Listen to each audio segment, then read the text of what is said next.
2025 at 7:20 p.m. We're going to open the meeting. Committee 3.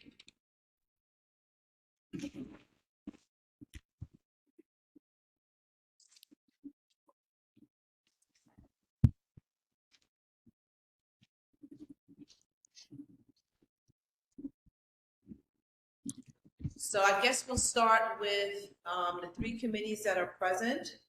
So we'll start with library services. Okay, Michelle. Start. Yes. Yes. Good evening, everyone. I'm Joan Clark, and today my presentation is Women's History Month. Can't hear her. I'm sorry, Joan, I can't hear you. Right? I can. Yeah, I can bring it. I think it only works for them, so they can hear us. Yeah.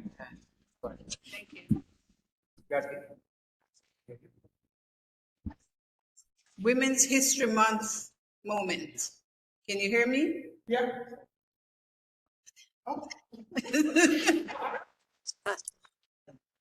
Wait, can we hold that 1 second? So we're up on our first item that we're coming up on. Do you guys have the copy of the agenda with you? Yeah, I do. Yeah, we do. Welcome/intro. We don't have to worry about the mission statement as of yet. Okay. Then they have the goals, minutes, like officials. Yes, we can. Would you like to vote and approve the minutes from last month? Sure. So can I just ask to make a motion? Yes. Yes. Okay, so can I make a motion to approve the notes for last month's meeting? Second. Okay. So I made the motion, Sophie, and Johnny made the second motion. Okay. Second minute, sorry, baby. You said Johnny, correct? Yeah. Johnny got. Okay, thank you, Dr. Goff. Okay, so the next thing on our agenda is community health focus. So, Dr. Sherry, that would be you. yes. So our community health focus for this month is going to be on women's health.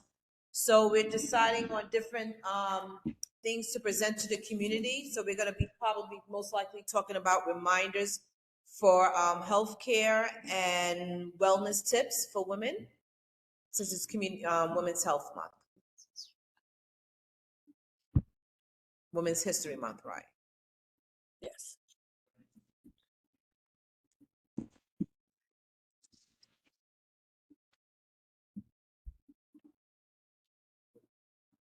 Do you have something coming up on the board or? No, I'm going to present that PowerPoint at the general board meeting for the community. That sounds awesome. Okay. Okay, so our next item is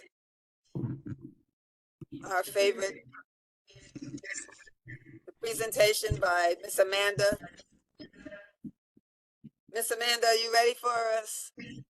I am ready. I just want to say good evening to everyone. It is wonderful to be with you tonight. I am the principal at Equality Charter Elementary School. I've had the privilege of being at Equality, which is in District 11, Community School District 11, for the past 15 years, 10 years as the middle school principal, and then we just opened up our kindergarten and first grade this year. I'm going to share my screen. Hopefully this works.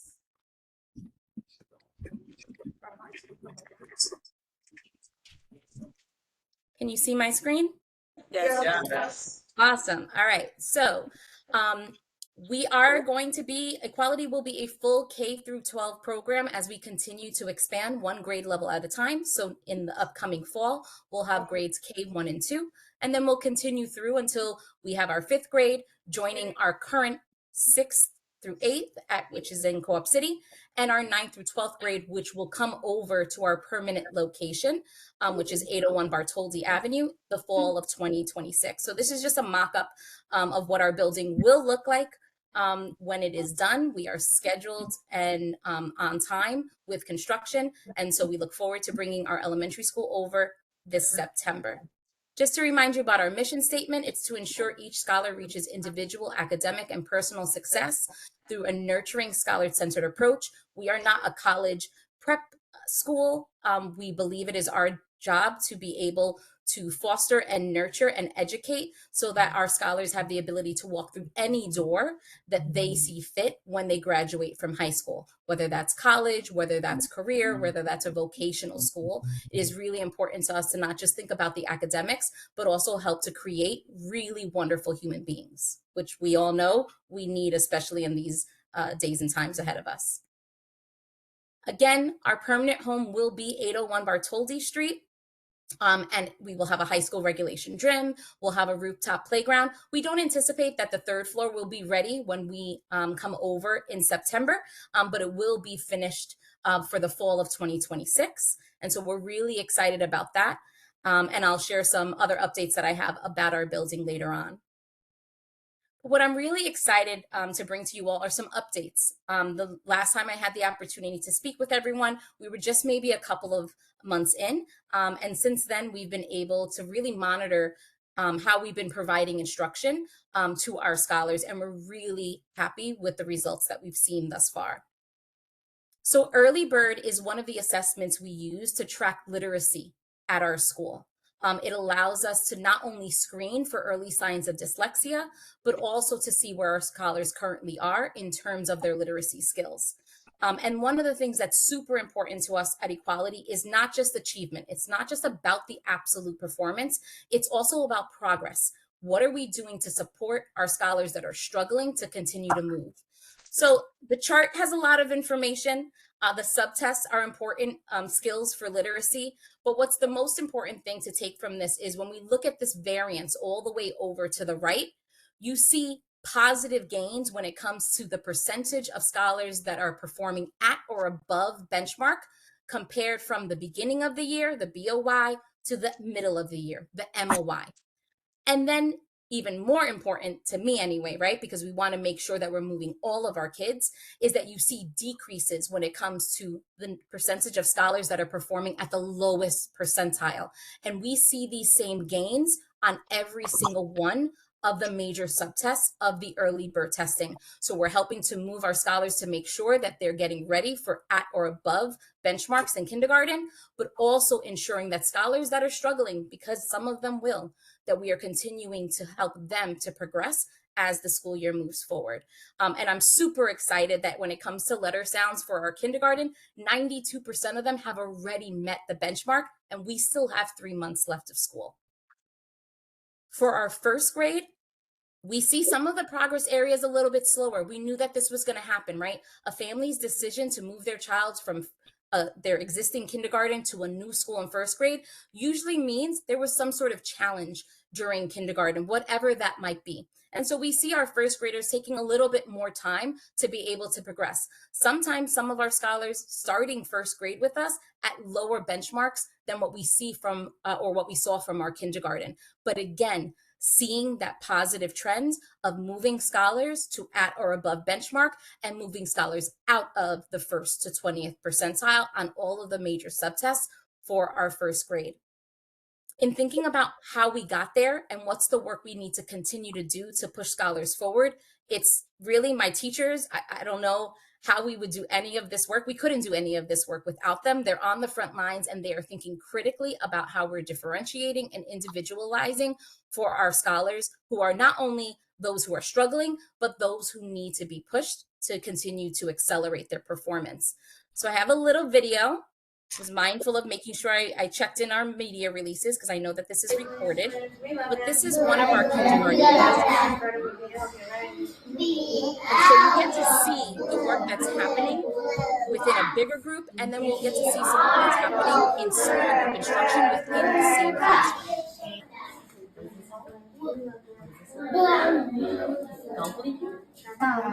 So the teacher made it a game. Can they say the sound and can she guess the letter? Yeah. Let's see. He was right. Trust your brain. It has 3 sounds, so we can tap it on our. They're working on segmenting and blending words with 3 phonemes or 3 sounds, but also 4 sounds and 5 sounds already in kindergarten. You ready?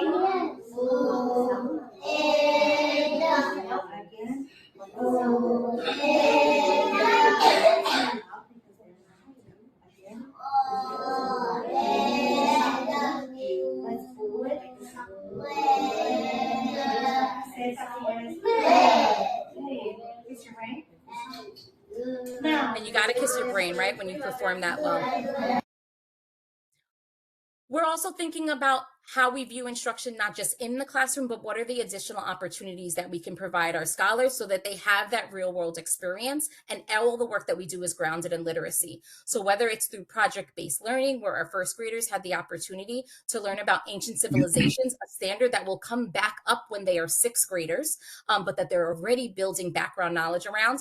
They took that learning, and yes, they had a paper pencil assessment, but they also turned their learning into dioramas where they presented to one another. And not only did their teachers give them feedback, but they had the opportunity to give each other feedback based on the criteria of the projects they needed to create.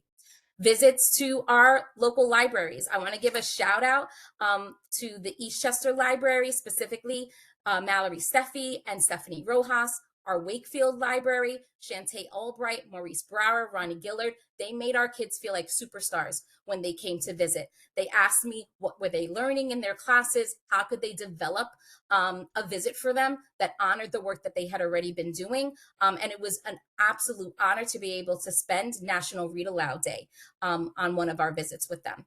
And then thinking about how when anyone comes to visit our kids, how are they helping to show that as adults, literacy is important as well? So we recently hosted New York State Board of Regent Ferrer, who read to our first graders. I know Dr. Goff is on here. She had the opportunity to come and read to our scholars earlier in the year. Councilmember Riley, when he came, we put him to reading to a group as well. We want them to understand that if you can read well, you can teach yourself anything. So even if you're struggling as a mathematician or a scientist, those literacy skills are going to help you to get stronger over time. Here's a little bit of our Black History Month showcase. Each of our cohorts performed. It was lovely to have our families in as well.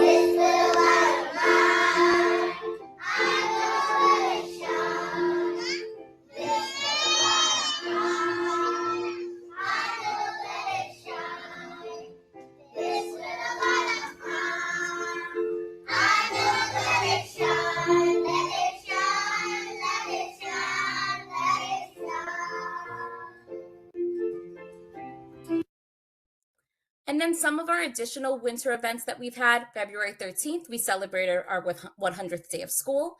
On March 7th, we actually had the opportunity to do a new site visit at the Bartholdi campus with members of Bronx Borough President Gibson's office, Councilmember Riley's office, and Kips Bay Boys and Girls Club.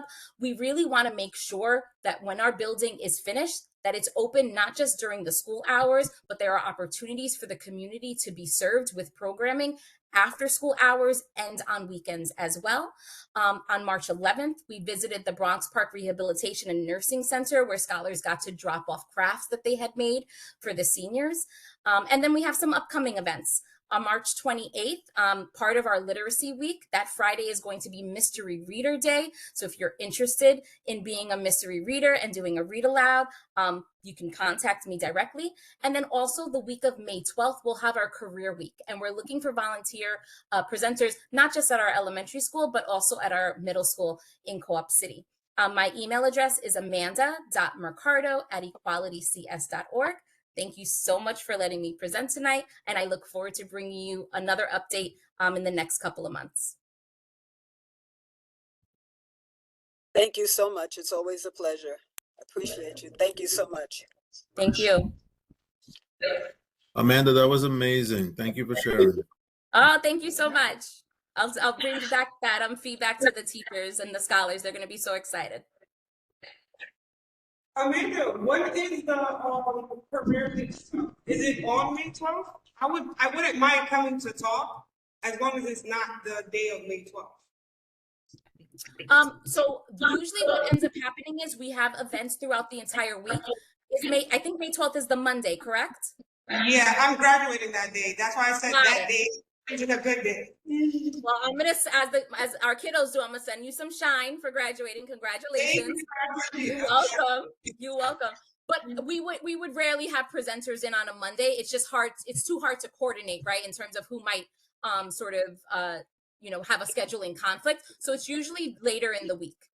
But even if the other presenters are there, anytime anyone can come in. We have an open door policy. We love visitors to come in, and it's important for the kids to see people, right, who look like them, who live in the areas that they live in, who can bring the opportunities to them to see what are all the possibilities that they have for them in the future. So thank you for offering.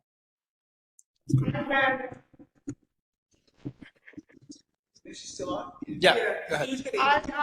That's for you. Hi, Dr. Goff. I'm going to make one statement, and I'm sure it's you've said it. What I like most about Equality School is that the team that is working there are the beginning and founding team that was there from the beginning. I started with Samantha, the principal. So congratulations on your team. Thank you very, very much. Yeah, that's usually not the case in charters, but our team has been together for over a decade. I joined the school during the second year of the school, but our executive director is one of our original founders. And our leadership team is strong, and that allows consistency and continuity, not just for our scholars, but also for our staff, which means they're more likely to also stay long term. So thank you for acknowledging that. Is there any other questions? Anyone online have a question? No? Okay, thank you so much. I appreciate you. I'm sorry, Tolene. I have a question. Okay, who's that? Mr. I understand that equality is in District 11, but I would imagine that you also have some students and families that come from District 12. Is that correct? So we're in school community District 11, right? So the community boards, those numbers are a little different. So our elementary school is community board 12, and then I don't want to speak out of turn. I believe Co-op City is community board 10. So I think our middle school is associated with community board 10. Am I right? Did I get that right? Yes. Okay. There you go. Thank you for the clarification. That always tricks me up, the difference between school districts as well. I mean, it makes sense. It happens, right? Me too. And our what I will say is our high school is currently at off of Castle Hill and Stewart. So they're currently in Community School District 8. One of the reasons why we're building the campus is because we want to bring the high school over. Our intention was always to only serve School Community District 11. That was our original charter, and we want to make sure we're honoring that. There wasn't space at the time when the high school was created in 2014. So we're happy that we're able to bring it back all together. Thank you. I love this. You're such a well-spoken, hands-on principal. Clearly, your presentation can attest to all of that. I look forward to seeing how this all expands. Thank you. Listen, I'm a product of the Bronx. So there it is. Absolutely. Keep up the great work. Thank you. Okay, so next we have an awareness presentation for March. If you noticed on the agenda, there are many awarenesses for this month, and I also found out this morning that there is pothole awareness the month of March. Say that again, Tony. Say that again. What awareness? Potholes in the street. Potholes. Oh, potholes. Got you. Were you thinking tacos? Yeah, I thought you said popcorn or tacos, but then you said potholes. I got you. I love it. What does Pothole Awareness Month have to do? What is it about? It's for the month of March. They want everybody to be careful when you're driving in the streets, and if you see one or you have a problem, you're supposed to report it. Yeah, 311, right? Okay. Then they gotta do Exactly. some training, like stuff Then like you gotta that. do that survey to tell them if they actually fixed it. Right. Right, right. They're saying that it causes so much damage. A lot of people don't realize it. I But feel like okay, there should be a specific line just for pop. Exactly. exactly, exactly. So we'll move on to my co-chair, Miss Joan Claude, who will be doing one of the awarenesses for us. Women's History Month moment. Did some research on Dr. Hayes.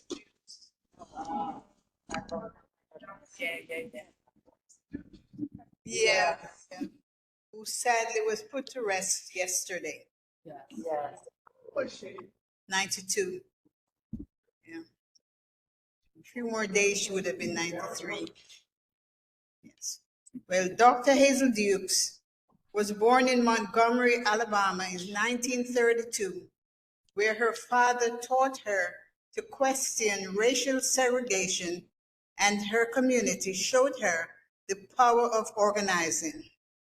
After her family's migration to New York in the 1940s, Dr. Dukes got heavily involved in the movement for racial equity across healthcare, education, and housing, and was ultimately selected by President Lyndon B. Johnson to work with the Head Start program.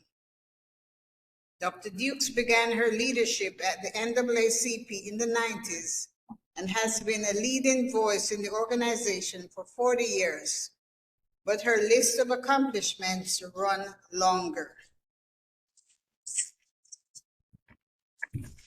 I'm here and there, I'm sorry about this.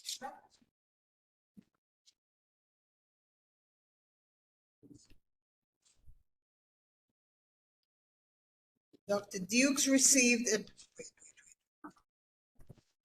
talk about the NAACP first.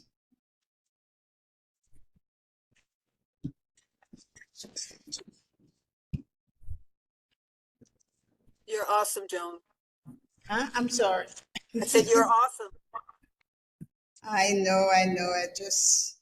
That's okay. Take your time. I'm not quite organized. I'm sorry about that. No apologies necessary. Huh? No, but it has to be in order. Nothing is in order when it comes to her. Huh? Everything Nothing is in, yeah. no, with her, everything is in order. Has to be in order.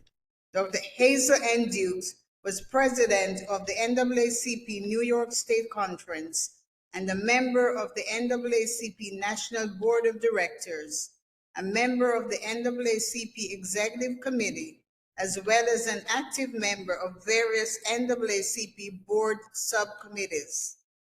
Dr. Dukes was a woman of great strength and courage. Her dedication to human rights and equality was exemplified by her role linking business, government, and social causes. Dr. Dukes was an active and dynamic leader who was known for her unselfish and devoted track record for improving the quality of life in New York State. A harsh system of civil and human injustice persists. Intimidation, violence, and the not so recent rash of nooses speak to the widespread de facto absence of a civil and human rights agenda in America, said Mrs. Dukes, and the fires of frustration continue to burn. Dr. Dukes is president of the Hazel N. Dukes, an associate consultant firm, specializing in the areas of public policy, health, and diversity.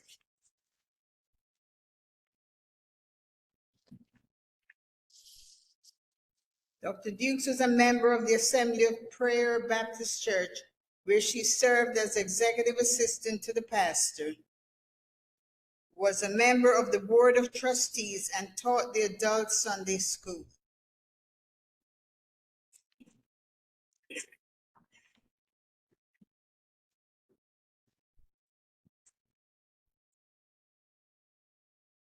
Dr. Dukes received a bachelor's degree in business administration from Adelphi University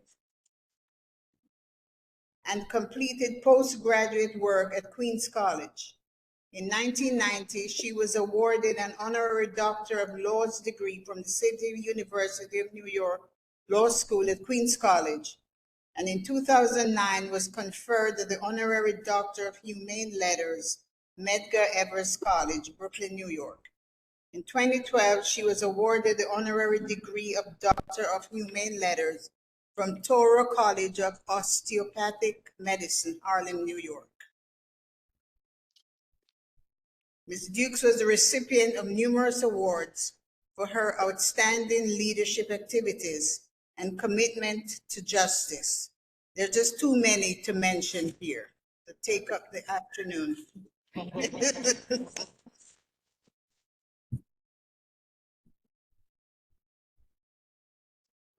In 2020, she was given the key to the city of New York by former New York City Mayor Bill de Blasio.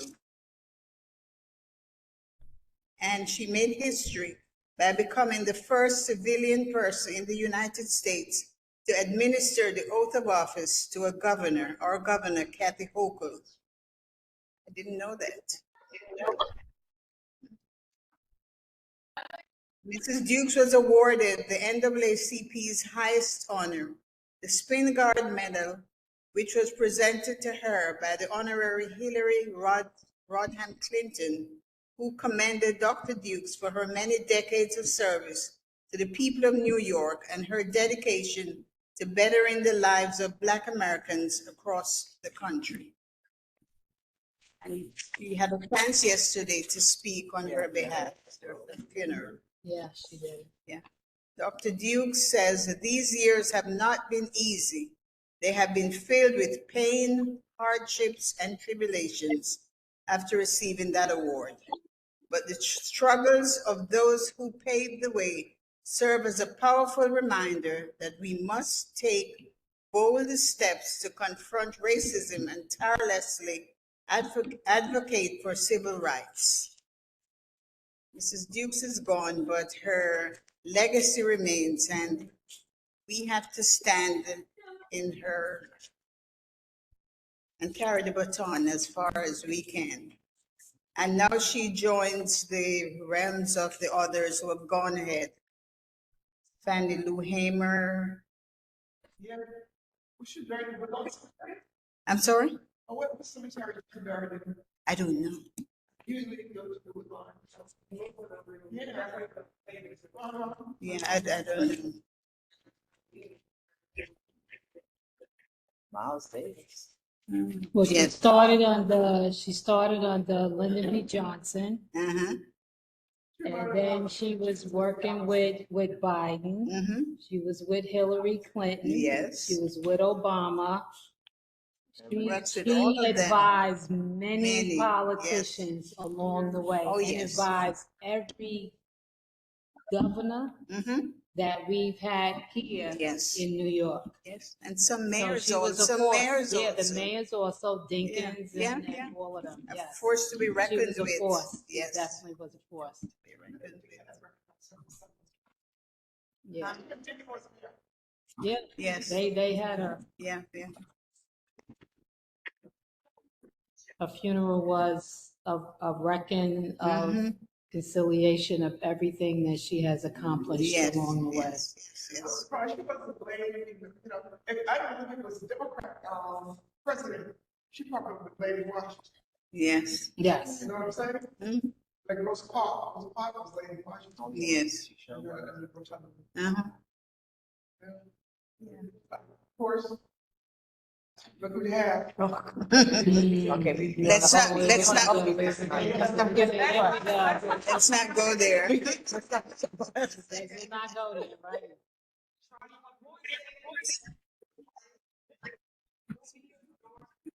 So Dr. Dukes described herself as a servant of the people. She was. And she says, which was her motto, if I can help somebody as I pass along, then my living shall not have been in vain. No, it's Sam. Yeah, Kind of a thing. yeah, I hope so. I hope so. Well, Well deserved. Part of the executive. Yeah, board, so yeah. That's government. Mhm. And that's my Women's History Month moment. And she was an honorary. Thank you. Yeah. Thank you, Ms. Claude, Yeah. so very much for that. Thank you. You're welcome. Okay, so now it's time for my favorite dynamic duo.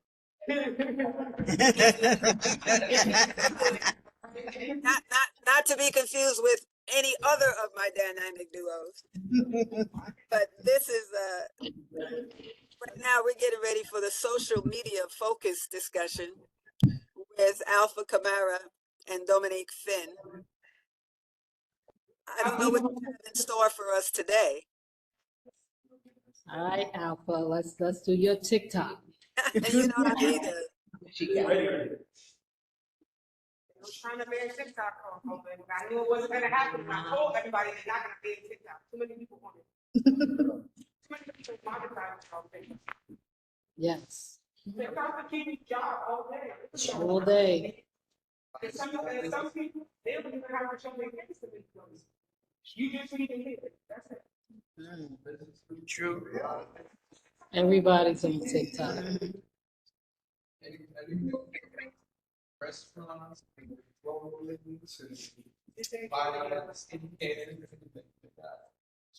It's hard for us to hear you. Okay, Alpha, We can't hear you. did you do your Kendrick walk?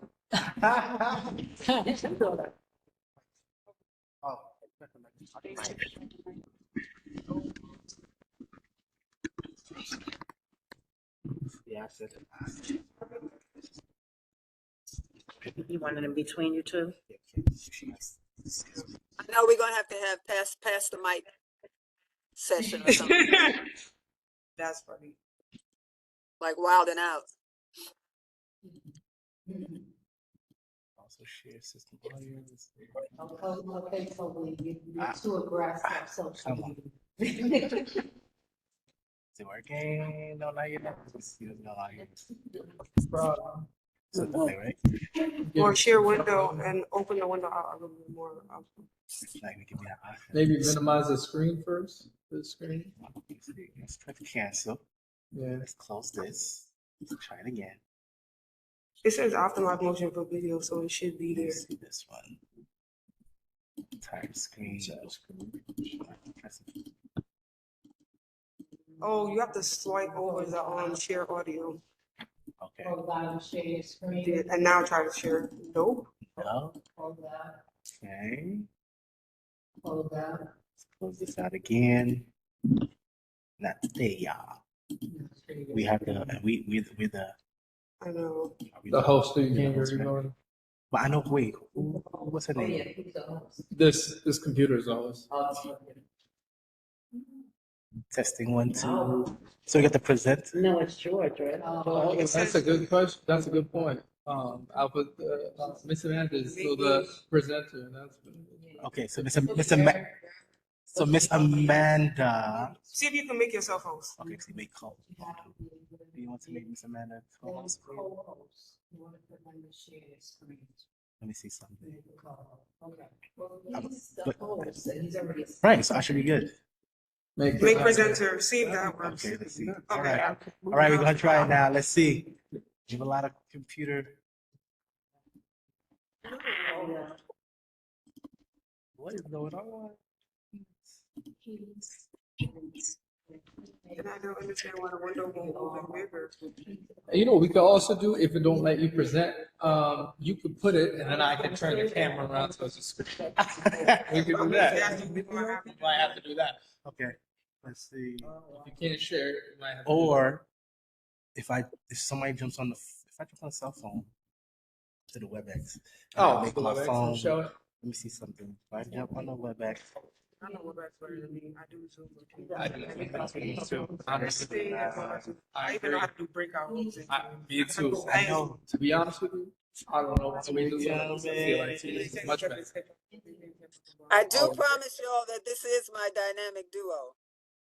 yes. We're just having a little bit of technical Just- difficulties. Not a problem. Not a problem. The host. It seems like Make other people Co-hosts, yeah. in order for them to share. So His like, computer is George's. That's what I'm saying. It's So on it his says- account, so we don't know why it's just not letting it. It's not. Do you need Ursula? Maybe. Yeah. I could get it. See, let me go back to share window. See if you can click at least the window. Yeah. And there, wait, scroll down on the side. You see how there's arrows? Can you scroll down? Wait, what's that? Click the window now. Click Okay, so share. what if I do this then? No, you gotta hit the picture. So go here. Yeah. Now click the picture. See if it says share. Look. All right. Down, down, Can you- down. See, you got it. So can you guys see the screen? Oh, you got it. Tolene, can you see the screen? She said yes. Nah, Alpha was failing. No, I was feeling bad. don't worry. I got Thank him. you. All right? I got him today. Okay, but you guys can see, right? Yes. It Tolene, you is- can see the screen, right? It is Women's History Month, Alpha.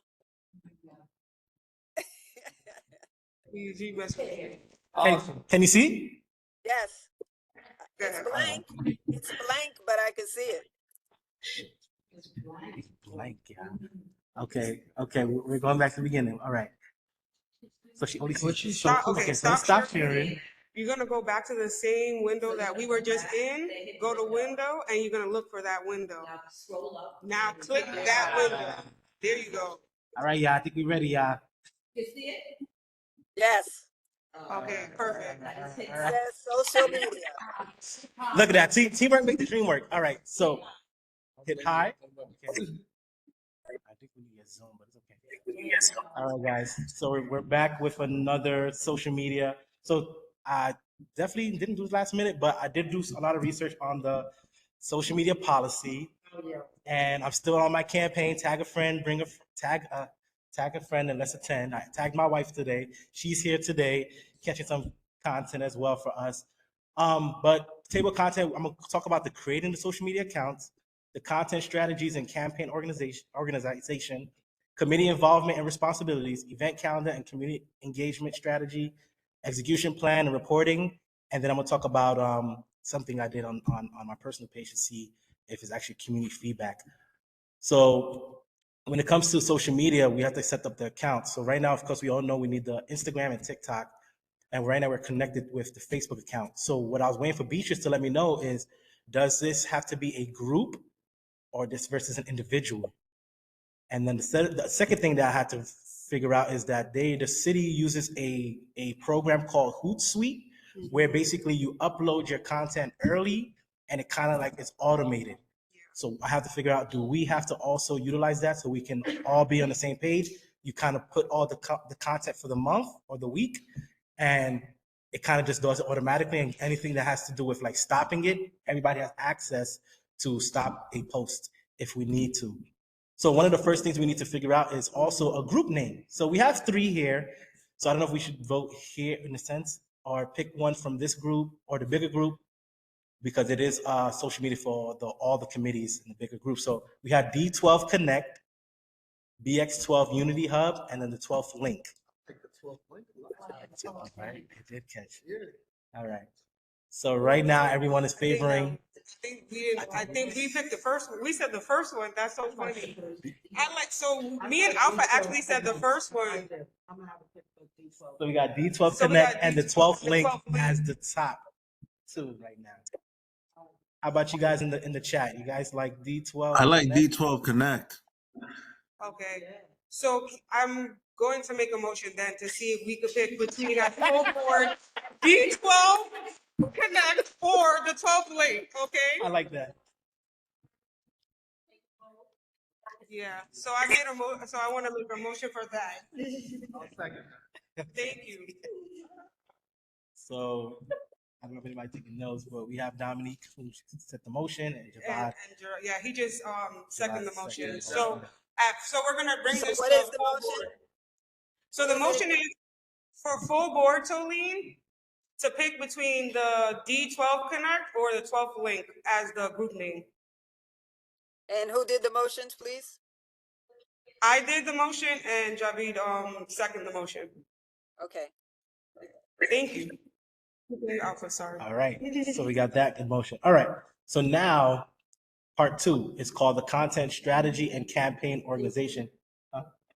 Yeah, for the full board, which I'll probably present it again. So the breakdown of campaign focus, I discussed it with Dominique prior too, because we talked about 3 different components. Education, which will be teaching about the board and roles, so people could understand what this is. The second part will be events. So we'll be showcasing board meetings, city events. And then the third thing will be spotlights, which will be highlighting businesses, community-based organizations, and individuals from our community. Just because, there's a thing that says for every one person, somebody else knows 100 more, right? So it's like, if you feature somebody from their community, most likely is going to engage other people to say, oh my gosh, I want to get on it. I want to see what's going on. And that's going to really show engagement with our community by showing people who are from their community doing things. And just to add to that, I think about also showing people on the board, you get to learn about more people in your community and the different things that people do within our community that people don't really know about.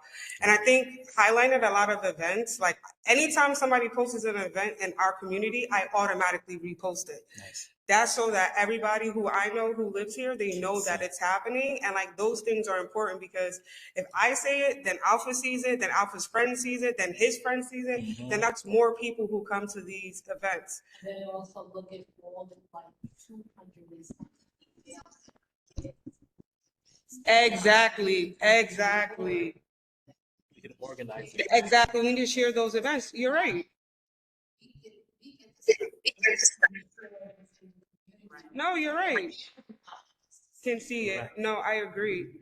And I think it's also important to highlight businesses because there's a lot of dope. I'm going to say the word dope because that's my favorite word. There's a lot of dope businesses in our community that people don't know about. Right. We need to showcase these people because they're a part of our community. So I think that's why it's really important to have those highlighting of businesses and those CBOs. You never know. Maybe the CBO like Freckles, one of the people on this call on the Zoom, WebEx said the other day, like, we can make a partnership with Freckles. That's how we get more business for Freckles. Right. So you understand, we highlight these businesses. It not only benefits them at the end of the day to bring more business. But they need to understand if they need to participate. I wholeheartedly agree with that too. I agree with that too. They need to participate. Because I remember Kevin Brown one time. Nobody showed up. No, I agree with you. These businesses don't show up. It's like you're here. They don't know about it. And they don't, and that's the thing. A lot don't know about it too, Karen. That's the other thing. Right. And that's why I always say, like, pay attention to the data because if people are posting and only 10 people liked it or 10 people viewed it, are we really reaching? And is that tactic really effective? Maybe you have to go back to the old school way. Hey, how are you? I'm off tomorrow. So old school I've always loved the old school type of things, and we just mix it with new school, and I think it'll be very good. But yeah. So and then content themes. Shout out to Tolini, who actually always gives us like themes for the month, so we can always capture those to plan for next month and say, okay, Women's Month this March. All right, who are some people we want to interview? What are some women business owners we want to spotlight? So we can show them there are people in their community who are doing things. And that will also encourage them to come out to the next meeting. Because like, oh yeah, you showcase me, meet me here, tag a friend, and let's attend, right? So then April, I know we have like Public Health Awareness Month, so health and wellness, right? So there's so many that we kind of start putting together. The Easter Bunny. Sorry, Joey. Yeah, But it's hard. I like that. We're going to post the Easter Bunny. Don't worry. Because I have a bunny that's going to be out there taking a picture with the kid, give my candy, and do it every year. You guys see that's content. So some strategies again will be weekly posts. So Mondays can be educational content. Wednesdays could be community spotlight. Fridays could be event promotions or recaps. And then Sundays could be engagement activities where we could do polls, question and answers, challenges for the community as we continue to build engagement. So what I was thinking about was committee involvement and responsibility. So because I don't want it to only just, because yes, it's in education, but it's not only us that are going to be utilizing social media. So each committee will contribute to social media engagement by providing relevant updates, events, and insights. Each month. Yeah. So if they have their meeting, get some content, get some updates, send it to us. And then, so committee number 1, which we know is land use, housing, economic development, and business services and transportation. They will be trying to get spotlight some local businesses and economic initiatives. They will highlight housing initiatives, tenant resources, and transportation improvement, promote business networking events and workshops. So they will be responsible with somebody in their group when we talk to the bigger meeting to kind of really grab some stuff and make sure we have that as well. When people have been in the park. Oh, yes. No, they have been in the park, and somebody from the Shoelace Park group has been going around and soliciting people in the park, saying, what do they want in the park? Wow. She's been literally walking up to people and saying, what would you like? So my big pet peeve used to be, I don't have a dog, but I have my daughter's dog all the time. So we're like, okay, where are our doggy bags? Right, that makes Because we're on the sense. sides Yes. of the The Bronx. Bronx. They have They got doggy doggy bags. bags. Some of the stuff is a little like, okay, Extra. you want But that's smart. training and all of that. You know, Right, we can right. pay for that. Right, Right. right. You know, but something as simple as, you know, just an area For the just dogs. for the dogs to be able to. It's true. It's true. I got a dog. It's true. One No dog park here. Dog park. There's no- people, but Yeah. You're No. right, there is no dog park, you're I right. know, there's no dog park. The So- only dog park that's here is close near Van Cortlandt, I think. That's Or the you going to closest Pelham one. Bay. Or Pelham Or you going to Bay. Pelham Bay. It's really far. No, I think you know what might be a good spot? Luke would probably know. Yeah, you probably know. Or maybe you. but we have this area, I mean, Bronx Park, I mean, this what we call, I never knew it was Shoelace. I didn't know that Yeah. name either until I you didn't know said that that. was the name. It is. So I just But that whole area where the bocce court. Which remodeled or revamped or Yeah, it was something. revamped. It was revamped. Yeah, they redid it. That's why they did it. You know, the whole, you know, to do that, so. Okay.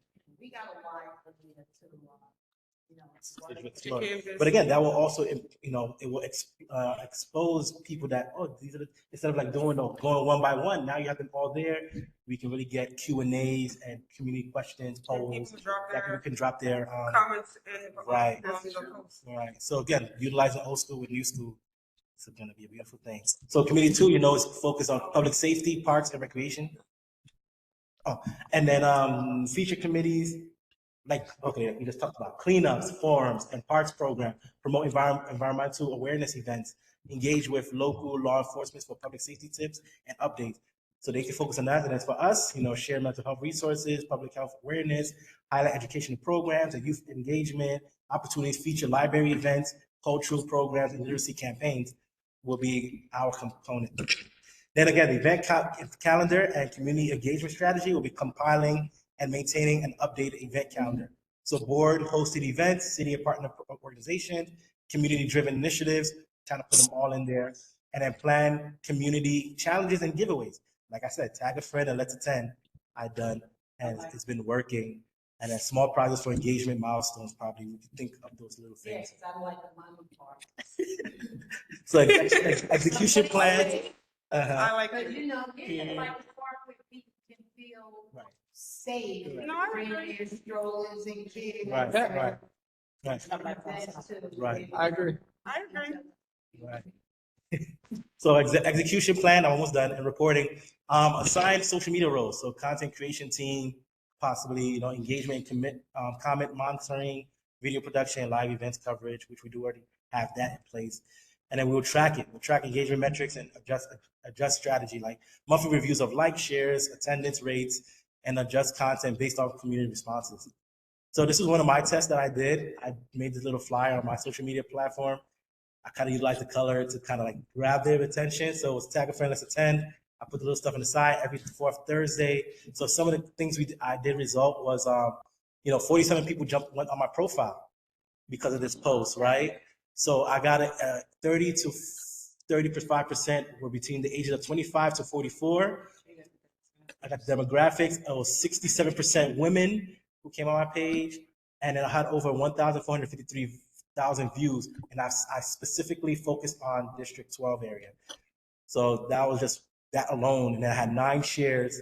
And then we even had somebody wrote me in the DM, hey, is this available on Zoom? I sent it to WebEx. We even had Carl Hasty and Kevin Riley also liked it.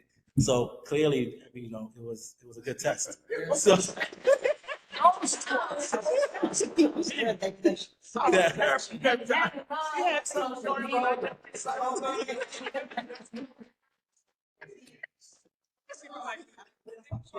right, go ahead. A question I have is what your metrics? Right. When did you what was your strategy to come up with the time of the day when to post? So this one was I boosted I boosted it. So I boosted it so I can get it to focus only in our area. So I paid like $10 for the week. Okay. I did it for 2 days or a couple of days. So just to see. So I told social media to focus on our area to show this post, and anybody who clicks it will then come to my page. So if I turn it towards us, if we had an Instagram page, let's say we'll boost once a month. Right. We boost it, and everybody who's in our area will click the page, and then they'll join our Instagram page. Supposed to join. So when you boosted it, you actually paid for a certain amount of time. Yes. And what did you pick the time of the day? Did you do the morning drive? No, because it does it all day. So because it's okay. So you just let it. I just let it go. So if we start posting by ourselves, we'll do a specific time. Structure for something like this. Yeah. And I wanted them to hear. That's why Go ahead. So my question is, if it were who? That's good. Because Kevin Brown is in our district. Uh-huh. Carl Hasty is our district, right? Yeah. Was that to partner with our social media page, connected with their page, so that everything we do is like everything he does, or however he does it, needs to connect with us, because this is His district. That makes sense. so everything That means we have to pay. goes with him, so it's not just his personal, Page. his own personal Right. page. With District 12, we are your constituents. Right. You need to. Totally You hear need that. to connect with. Totally hears, right? I mean, I know we're District 12, and he also was part of, 10. 10,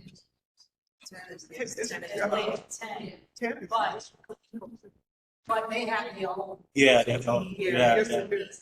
Yeah, I heard 10 is our social media. Yeah. Oh, And Seven. yeah. 10 and 7 are on the base social. So, and then when you look at the policies, the procedures, like they want like stuff like that. Like if you're talking and you're engaging, they don't want it to be so structured. They want you to have fun, honestly. I was reading. Yeah, so they want you to be creative. They want you to they want us to yeah, they want you to be unique. They want you to share a city request. So I don't know if Beatrice wanted me to get a request, but I kind of put that together. When it comes to passwords, they want us to be able to just share amongst each other, not via email. So you say it amongst one another if we need to. And then they had a lot of great stuff. I mean, it was very straightforward. So when I look at how he does his social media page, it's like he just keeps looking at how they do it. Right. Like hers is very structured. It is. Kevin's is kind of like, this is what I'm doing. Right. He's funny. It's like he wants to. He's He's like a sneaker. So I think we can be. Yeah. And like I said, we wanted to be able to, we'll be relaxed, and then we want it to be a community. Like it's not a one person thing. Like, Exactly. I think that's the difference. People to engage. Right. Yeah. We're building a face that we don't. Yeah. So again, it's cool to get it. Well, all the communities are multicultural. We have this particular district, we have African-Americans. And you have how it's evolving, here's the different cultures that are there. Yeah. So we can have thing is we have to try. So by sending you culture. Yeah, I think one of the first things we need to post on that page is just like a good post that just says what, because most people don't know what a community board is, right? It's just like you Right, got a problem we with don't have a you, face. it's like you got a problem with a problem, you got a problem with, you know, there's something annoying outside your house, litter is in your neighborhood. Yeah, skit. You It's could like do a skit. You could do Think of things that people complain about. Like you have a presenter, so what is a community board and go there? Correct. So I ordered Yeah, that's I right. ordered a microphone. You go down the line. And just to see, because nobody knows. That would be something like an introduction. Right. Yeah, you can do a touch. Oh, so then, We are your so you guys are familiar with Family Matters, right? The show Family Matters. So we was thinking like that could be like an introduction. So we'll be done. So it'll be like an introduction where it's like it'll be like introducing. So it's like features the chair. So we're done. Yeah, right. Correct. We are the community board. Right. You know, if you guys got your little dish. Then what I found like my building. What's gonna happen? Go ahead, Celine. Back to you. Okay.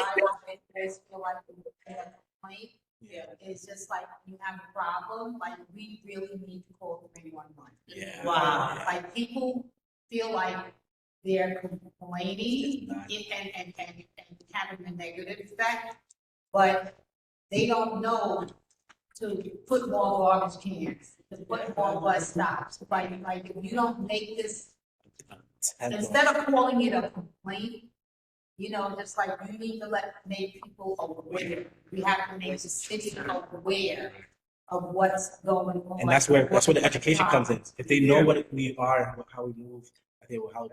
And even how to show behind the scenes, like how does a complaint turns and how does it move through a community that gets towards the end? That's a good one. So, because I feel like we hear it, we see people complain, but like, how does that get through Point A to point Z? all behind the scenes. All right, go ahead, Talini. I know we're taking up a lot of time. Like, No, I'm sorry. Go ahead, girl. I'm sorry to interrupt y'all.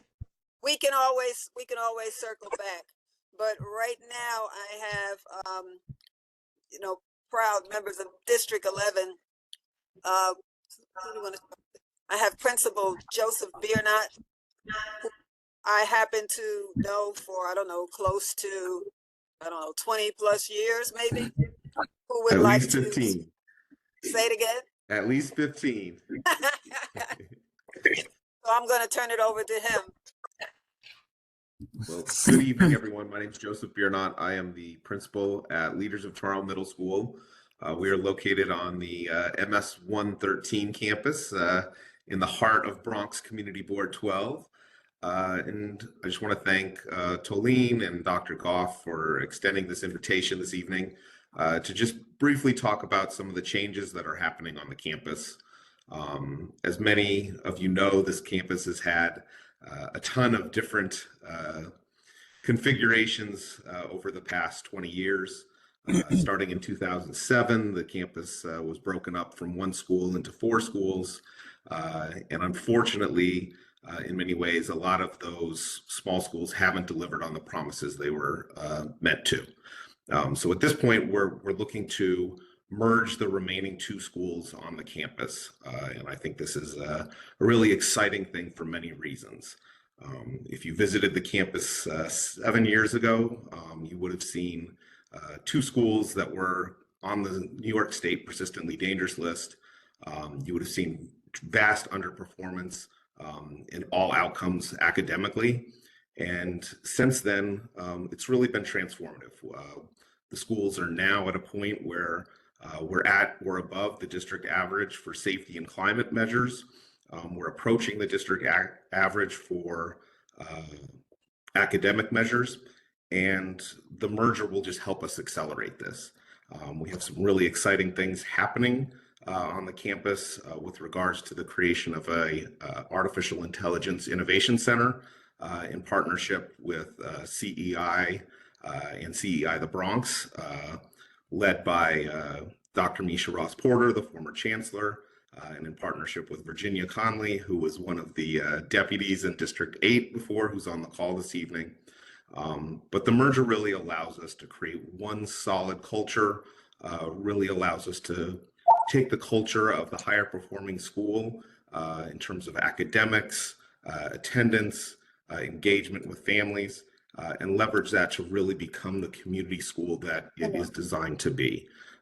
So we're really looking forward to what this has to offer all of the students and families in our district, and really making sure that our MS 113 becomes the campus of choice.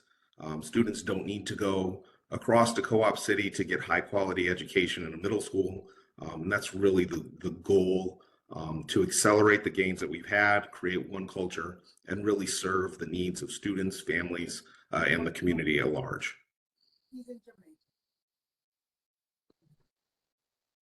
And I'll just jump in here for a second. I've met you all before. Colleen and I can't even talk about how far back we go. That's another story for another day, right? But just it's delightful to be here again and to hear all the great work that's going on in the community. And we're so proud and so privileged to be partners with Joe and the community around the X370 campus. You know, why should the next great digital innovation, AI innovation center have to be in Westchester or Silicon Valley or, you know, Shoreham, Wading River? Why can't it be in the Bronx? And so it is in the Bronx. And as Joe said, with the extra added attraction and guidance of Dr. Misha Porter, we are convinced that this is going to be a stellar flagship school and community tech hub that will help change economic outlooks, help broaden and widen career and college pathways for the students, and just be seen as a real, true kind of workforce and technology hub for the Bronx as the initial. Of course, Dr. Porter wants to put them in like 7 spots in the Bronx once we get going, but we're proud and pleased to be here in this community with the first one. Thank you. I also have Ashley Jones, CEC president, online as well, who wanted to speak a little bit about it. Ashley, you still here? Hello, Johnny Goff. Hi, Joseph. When is the proposals going to be voted on for MS 113 to be one school? Oh, absolutely. So we just had the joint public hearing this past Monday, and then the panel on educational policy for the New York City Public Schools will be voting on this proposal on March 26th at 6 p.m. And I believe that's at the campus that has Bronx Latin on it. I don't know all of the other schools there, but it's at that campus.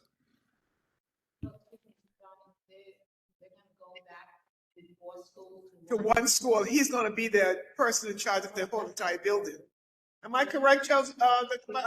Benna?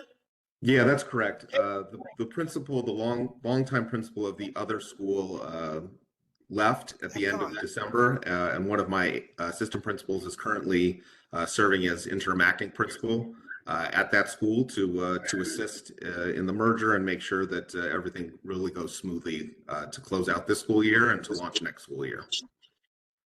Now, he'll be the principal, but he'll have assistant of 3. I think you said 3 other assistant principal with you in as of 2025, 2026. Yeah, it'll be at least 4 assistant principals, given the growth that we've seen in enrollment over the past few months. Ashley, are you available? Ashley Jones, CEC president.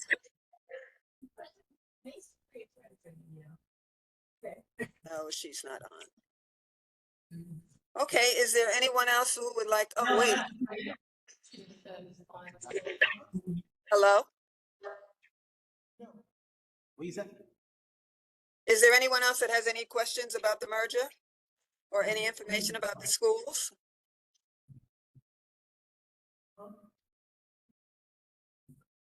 No? Okay, so I'd like to thank you. Sure. Hi everyone, my name is Etonia. My voice is very raspy. I usually don't sound this cool. You can call me Eve for time's sake. I'm also a member of CB12, and I just wanted to confirm some things. I believe everyone's on a general consensus that merging the schools will be in the best interest of the students. I just wanted to confirm if the faculty that is already at the school, their spots are already secured for the next year, meaning in terms of work. Yeah, I mean, so one thing that I really pushed for was to make sure that this was done as a merger instead of a closure and expansion. Just because of that, there are tremendous human resource assets, both in teachers and in staff and paraprofessionals that have served on that campus for many years. And with the merger, the vast majority of staff members will remain. And this is even more important as we've pushed to be one of the lead campuses in the small class size initiative that the state and the DOE has agreed to. We have the space to do it, so I don't see why we wouldn't be one of the sites chosen for that for next year. So every teacher that we have, we need to come back to make sure that we can meet that class size goal of 23 per class. Rather than the 30 that we have right now. So not only is our teacher job secure, but we will be definitely trying to hire more teachers going into the next school year. Awesome. Go Thank you out. for the question. Okay, are there any other questions? Yeah, Joseph, I have a question. In the context of the pursuit that you laid out here, can you go into detail a little bit about what the difference is between a merger and a closer in this would be? Yeah, so there haven't been closures in the past few years, really, that happened prior to the de Blasio administration. But a closure basically says that they end one school and phase it out, which means that the staff members have to reapply for their jobs rather than be assumed into one larger school. It mainly impacted staff. Students saw less of an impact with closures. But staff members were definitely impacted to a great degree when that happened. And the remaining school only had to maintain a certain percentage, a certain small percentage of the staff of the closed school. So it really values the impact and the ability to continue to serve students with teachers from the community. Yeah, just to add to that, the closure, that's where you may have heard about like Article 18, and where that would come into play with the UFT contract about certain rules that had to be followed about percentages of people and lined up with tenure and all that. All of those steps and all of those measures have to do entirely with closure, not merger at all. Oh, so awesome. I see your connections back together, Ms. Jones. Ashley. Yes, good evening. Sorry about that, but I was like, listen, let me just go ahead and switch to another device. But good evening, everyone. I'm not quite sure if you were able to see the information that I put in the chat, but I did want to let everyone know that our CEC 11 meeting, it will be held at PSMS 83, which is next Tuesday. That's the 18th. And I will also be uploading the flyer. Now, we also host a hybrid meeting. So if you're unable to attend in person, we do ask that you come on and join via Zoom. Thank you. You're welcome. And now I love that. I'm an alumni of PS83. Oh, nice. Then you should come in person. Oh, lovely. And if this would be a perfect time while we're in stakeholders corner to get our illustrious, she's smiling at me already, Miss Sharon Johnson. She's shaking her head and smiling. Miss Sharon Johnson. Good evening. Good evening. Yes, good evening. I'm Sharon Johnson, the Family Leadership Coordinator under the guidance of Superintendent Christine Vaughn. Before I get into a couple of updates I have, I'm super excited and I wanted to share this with you all. As of March 1st, I became an official resident of Bronx Community Board 12. So I'm excited about returning to the community that raised me. And so I just wanted to share that with everyone. As such, President Jones, I'm going to put in another plug as it relates to CEC. The CEC 2025 elections are happening. Currently, there are 40 candidates vying for a seat on CEC 11. And so there's some candidate forums that are being held so that the community has an opportunity to see those candidates. And so the first one is happening March 27th from 6 p.m. to 9 p.m. And the second one is Tuesday, April 1st from 6 p.m. to 9 p.m. I am going to send the flyer so that it can be shared because you do have to pre-register to attend those candidate forums. And so we're excited and happy to hear that 40 people want to join as new CEC 11 members, although we are losing our current president, Ashley Jones.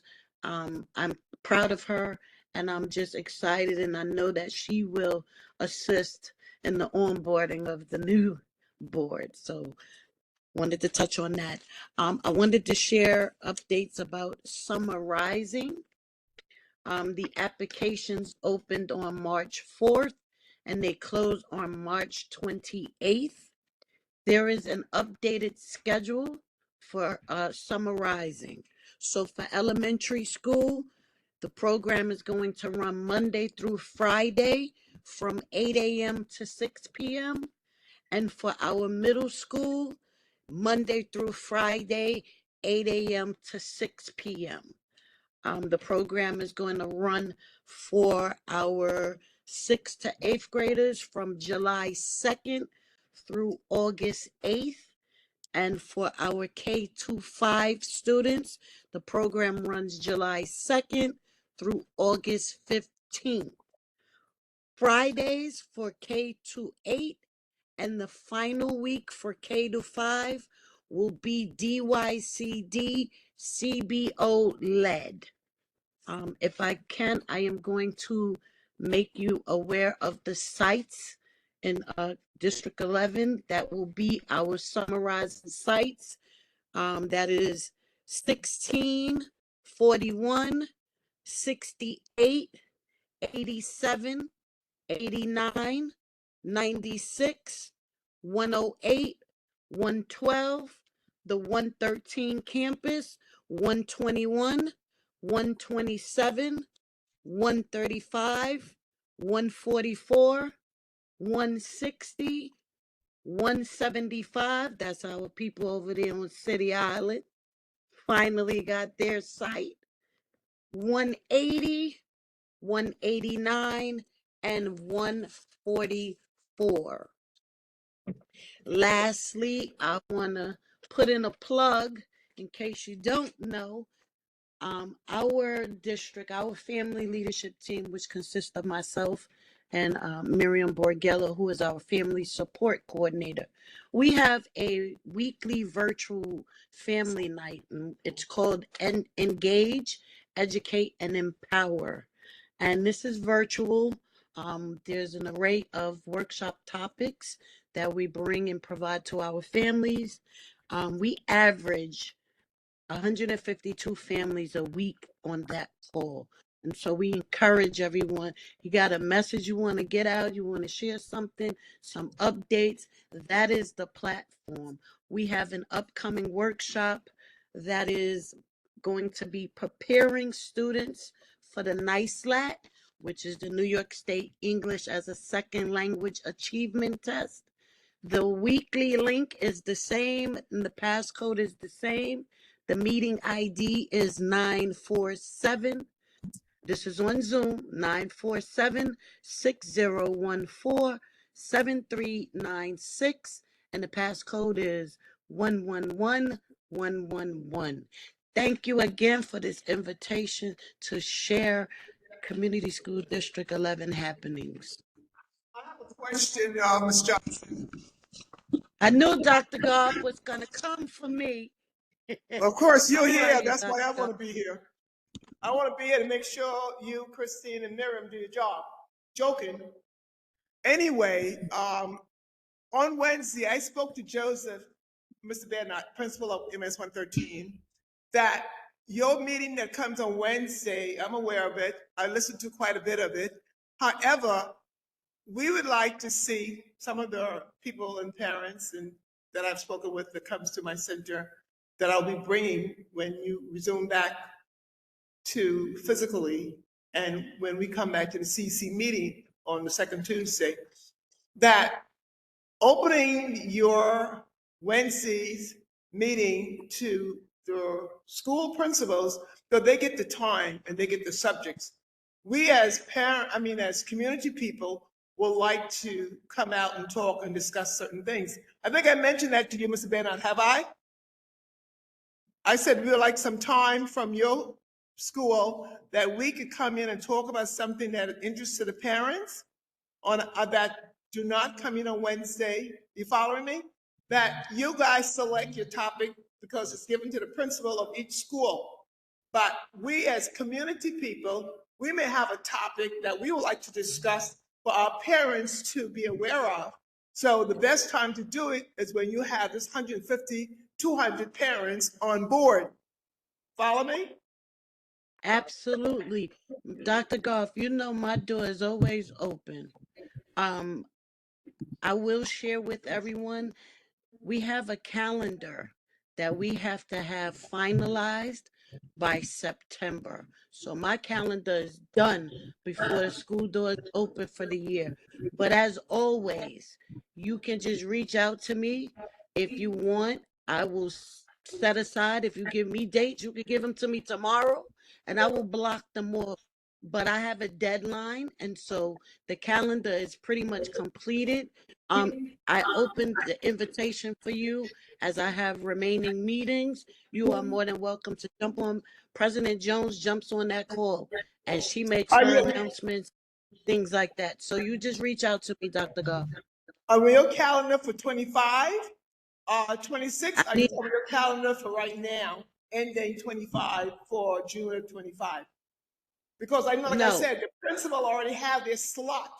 So you have open slot now between March to June that I could come on and talk about something to the parents?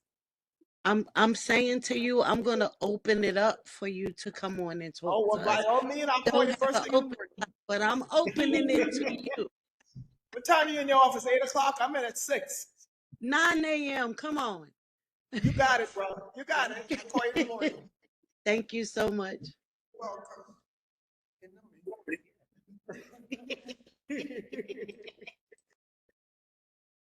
Okay, as I look through here, I see Stephanie Rojas from Eastchester Library.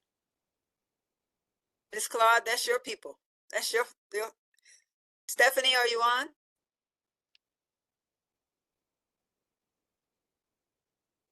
Stephanie, can you hear me? Okay, Dr. Banks. I know Dr. Banks is saying, really? I know you're always going to call me out. Hi, good afternoon, everybody. It's Dr. Banks from Bronx Community College. Here representing the Medical Laboratory Technician Program. We have some great things that's coming. I'm trying to get my thing together. We have some great initiatives coming out of the MLT program. We just partnered with Yale University. Yale Medical University, who's now going to take some of our students to do internships. So we're super excited about it. For those of you that don't know, the Medical Laboratory Technician Program at Bronx Community College, what we focus on is helping students learn. Our curriculum is helping students learn how to diagnose diseases. Our students, once they graduate from our program, sit for a national exam and the New York State licensure. exam. Once they pass the national exam, they get the New York State licensing exam to work in a clinical laboratory anywhere in the state of New York. The benefit is that they are helping to diagnose patients, and they're helping the doctors to basically treat patients. So we do diagnosis like COVID, diabetes, cholesterol, etc. So 70% of the diagnoses that the doctors provide to patients come from the clinical laboratory. So we are training students to do their clinical laboratory training, curriculum, didactic work, and then the internship. The internship is a very key, essential component of the program because it allows students to work in state-of-the-art laboratories. It gets them prepared for their work as a clinical laboratory technician. And so partnering with, last year we partnered, or the year before last, I announced that we partnered with Montefiore. So that's going really strong. We partnered with New York Presbyterian as well. And now to add Yale Medical Center to our cadre of clinical internships is very prestigious, and it's looking really good for the Bronx. So shout out to the Bronx.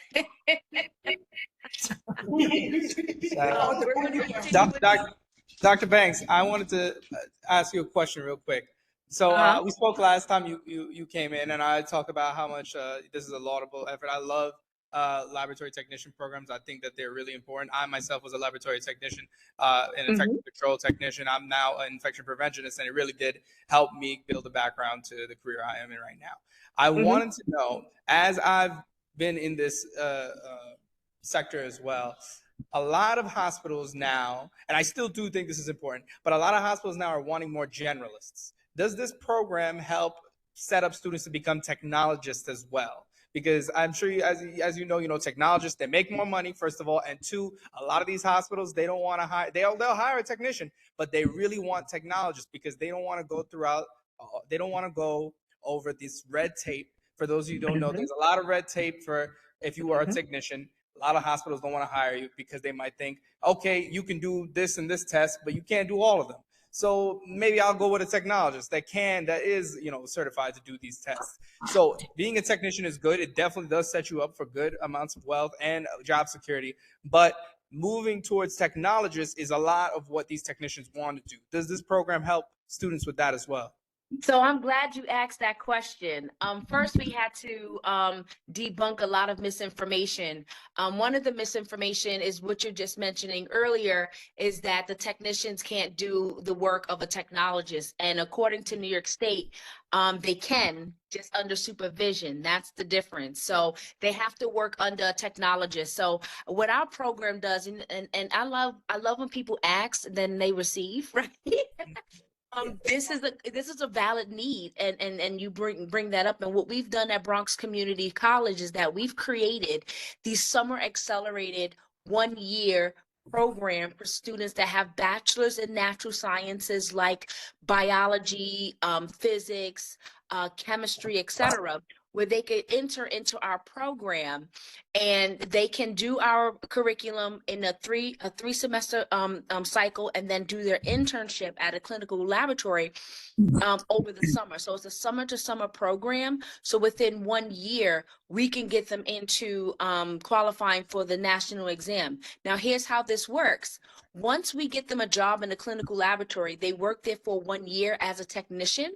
They now qualify without having to go back to school for the technologist exam, and they can then sit for the technologist exam and then become a technologist. So we've partnered with hospitals that are hiring our students with a bachelor's degree, allowing them to work that 1 year, and then they help them to convert to the technologist, especially once they pass the exam.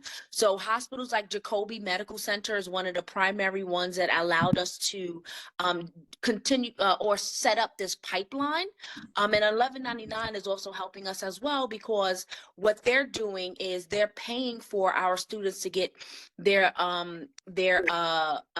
academic training by paying 100% of their tuition for medical laboratory science programs. So we have two pathways. The first pathway is the 1-year summer accelerated pathway, in which they can finish the program and get a job in the clinical laboratory, work there for a year, qualify for a technologist.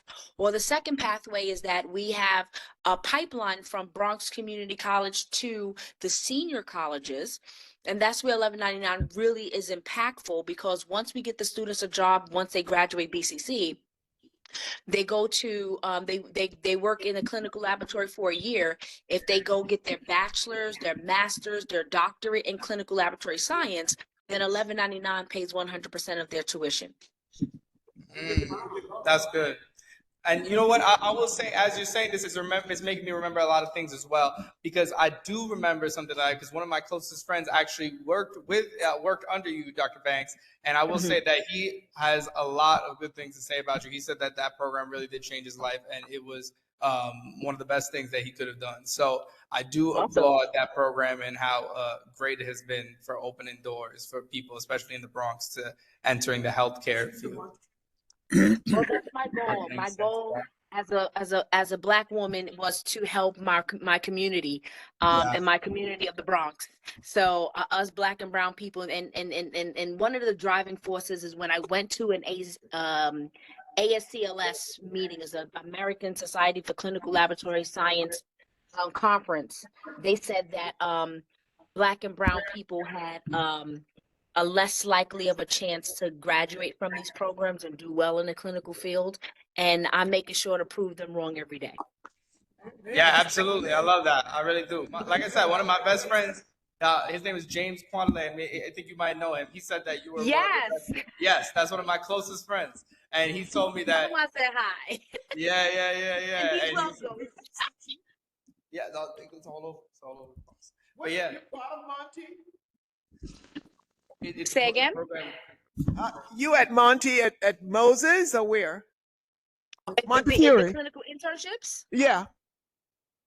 We have clinical internships at the 3 Montefiore locations, which is Wakefield, Moses, and Einstein. We also have clinical internships at Jacobi Hospital, Bronx Care, Lincoln, St. Barnabas, Harlem Hospital.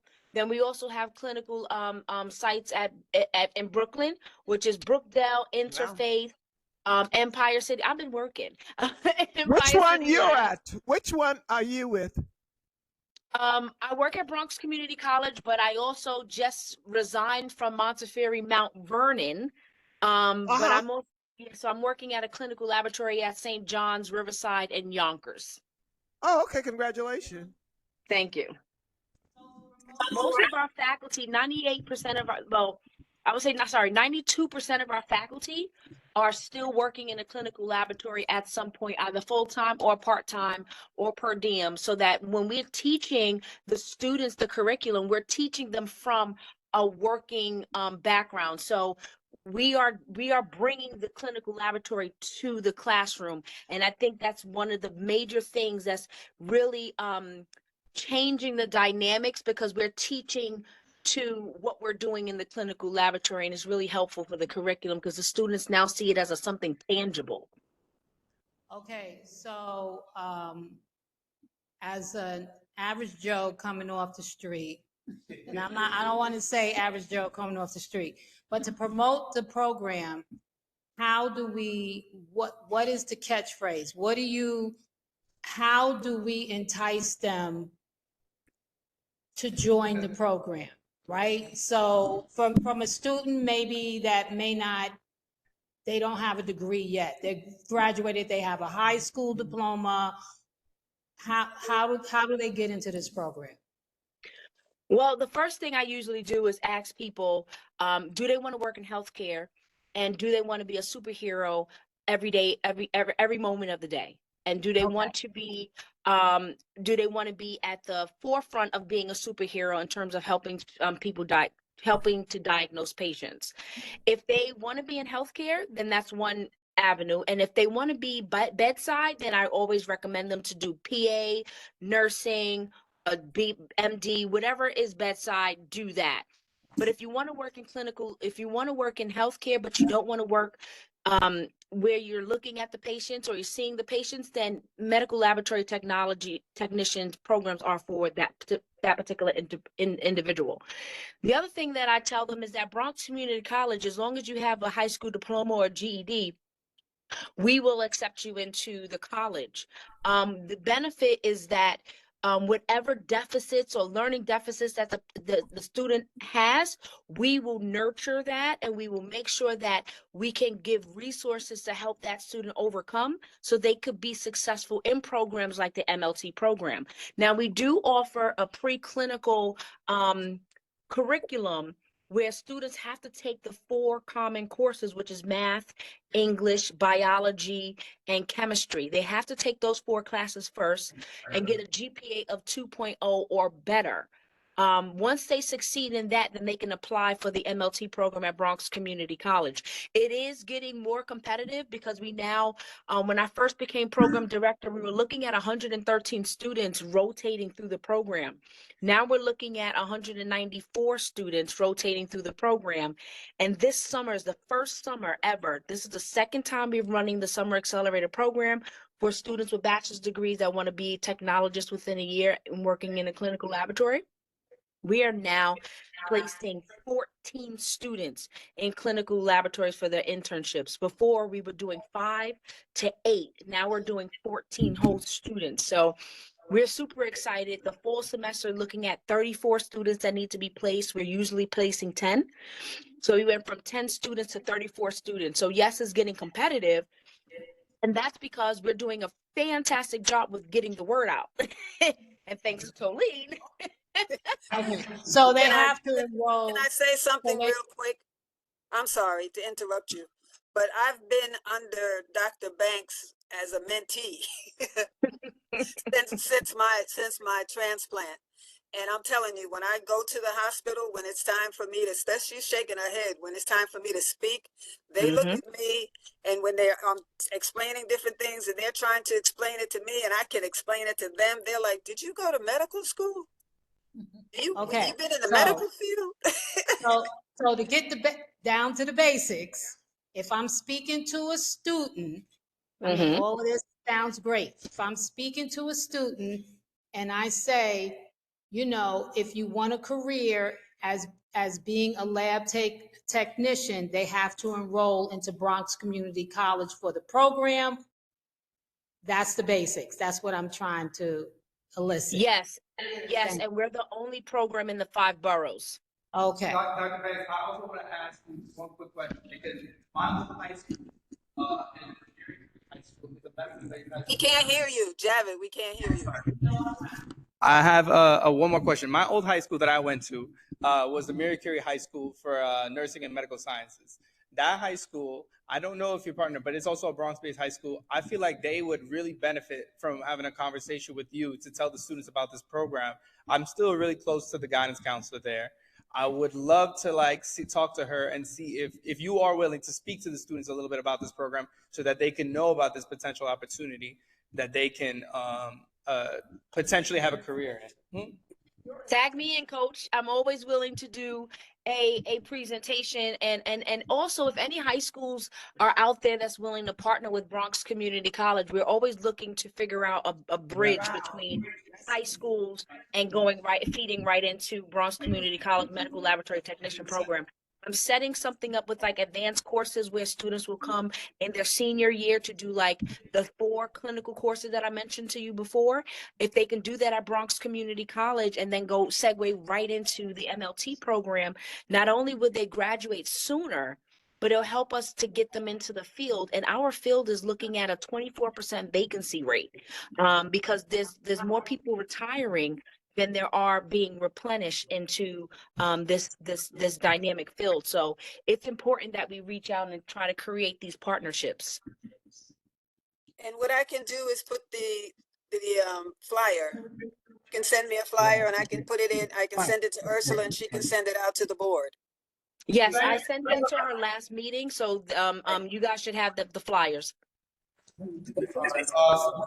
I'm gonna reach out to my old guidance counselor. I'll email her, and then I know I have your contact since I'm one of those things, and then I'll relay that information. And Doctor, you can also relay all that information throughout all the other schools that you're in, because I know you're in every school, and you'll be a great asset as well. Sounds like a plan. Yeah, for sure. No, I don't think we have to vote on anything, do we? Tallene, do we have to vote on anything? No, we don't. No, okay, all right.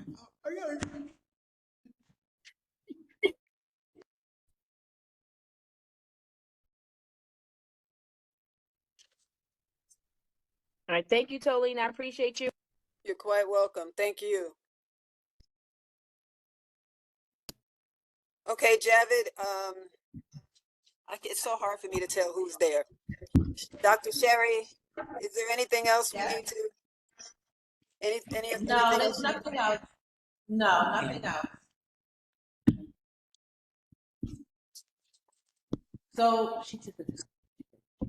Oh wait, there's one more quick update.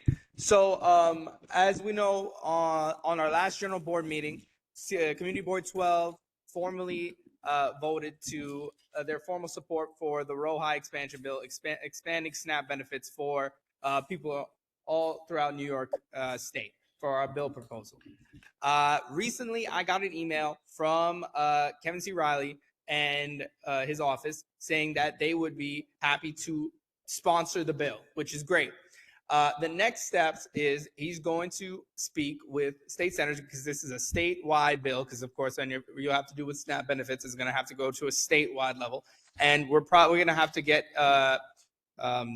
Jamal Bailey's office along with it as well, so that way we can really accelerate this through New York State legislation, as well as I know we're going to try to send this to the borough president's office, so that way they can disseminate this information throughout all of the community boards, so they can also tell their local representatives, hey, CB12, they wrote this bill proposal. It has this backing from Kevin C. Riley and from Jamal Bailey. It's going up. We want our local elected leaders to also to support this bill that's being sponsored there, so that way we and our community members can benefit from the program to expand their SNAP benefits, to be able to use it at healthy restaurants and expand their nutrition health outcomes. Go ahead. Yes, that might be great. Yeah. Yeah, I'm gonna be there. I'll be attending for sure. I'll be there attending for sure. That's on the Saturday, April. Yeah. I'm coming back from a conference right in that same time. Javid. Yes, Tony. I'm so sorry, but you know what? We do have a vote, and that vote would be for a letter of support for the merger. Oh shoot! But we just lost. Wait. We have enough people. There are we did that enough. last week. One, Yeah, two. we did it last week. Yeah, we did The last week. support. Yeah. Yeah, we did last meeting, Tolene. We already did that because Beatrice was present and we did vote in support. No. You're thinking of for Rohi. I'm talking about for the merger of the schools. Oh, the merger of the school. Oh, that's something different. Right. But Tolene, I don't know if we can vote now. No, well, in order to bring I'm sorry. Say it again, Javid, because I can't hear you. No, we hear you. No, it's okay. We're good. That's my bad. Go ahead. One more time. No, go ahead. You go ahead. Okay, so I'm saying we need to bring it in order to bring it to the full board. So we'd have to vote here in the committee in order to bring it to them. There are enough people, including me.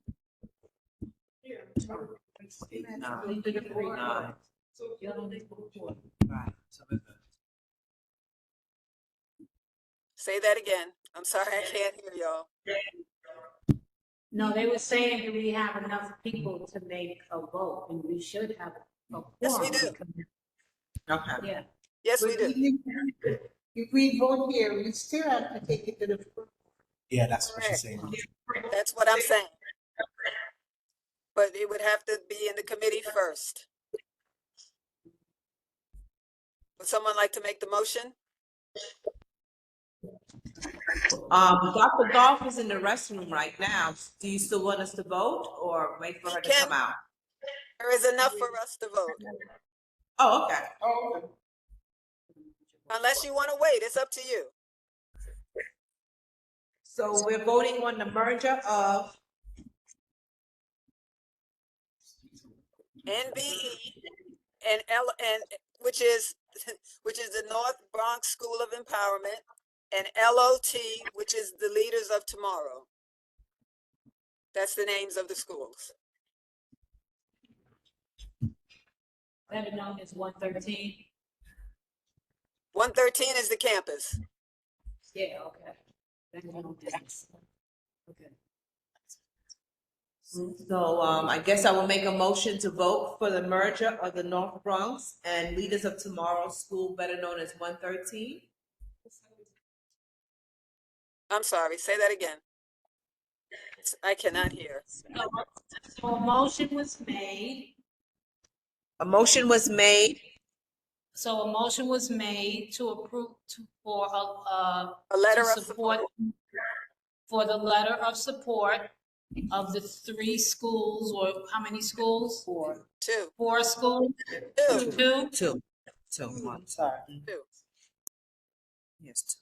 Okay. Schools are Sharon, the schools are NBE and LOT, correct? Yes,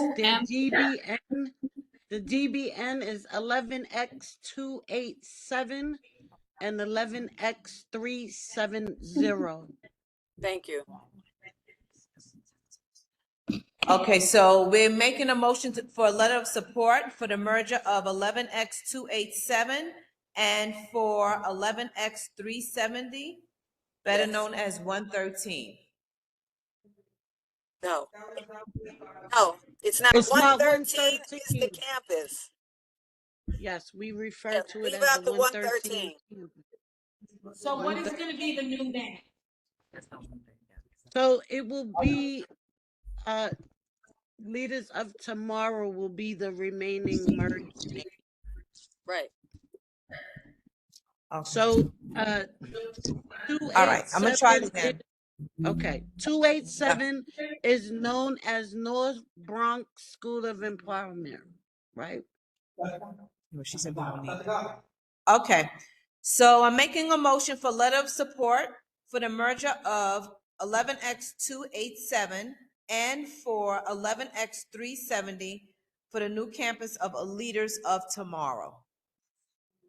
Correct? Yeah. Yes, I believe that's what it is. So, second the emotion? The emotion. I love it. The motion. Dominique seconded. Oh, Dominique. Perfect. You in there listening to Smokey Robinson, huh? No, Lord. Okay, we have how many ayes? Aye. Aye. Aye. Any nays? Any abstentions? Okay. Thank you. I'm sorry, I didn't hear that. Oh no, somebody said how much money's in the name? How much money's in the name, they said. Wait.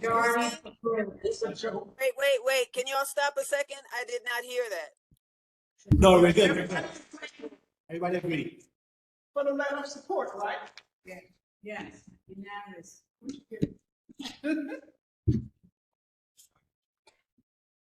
I'm still not hearing y'all.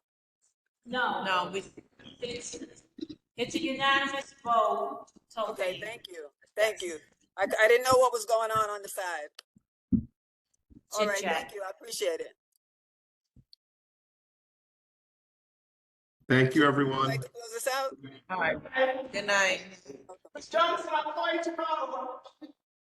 Thank you. Good night. Good night, all. I know you will. Thank you. Good night, everyone. Committee for you guys are amazing. Drive safe. Good night, everyone, and those who are out, travel home safe. Thank you. Take care, Talene. Thank you. Tolene, do you have my attendance? This is Elise. Do you have my attendance? Say that again. Yes, I do. Mrs. Yes, I Elise. have you here. Okay, Yes. thank you. Thank you. There was somebody that was there that was walking back and forth with a green hat on. I didn't know who that was. That was my wife. Asha. Oh, okay, awesome. Yeah, she came in. Okay, awesome. So Alpha, that's how you TikToks. Yeah, so let me- that's- If you all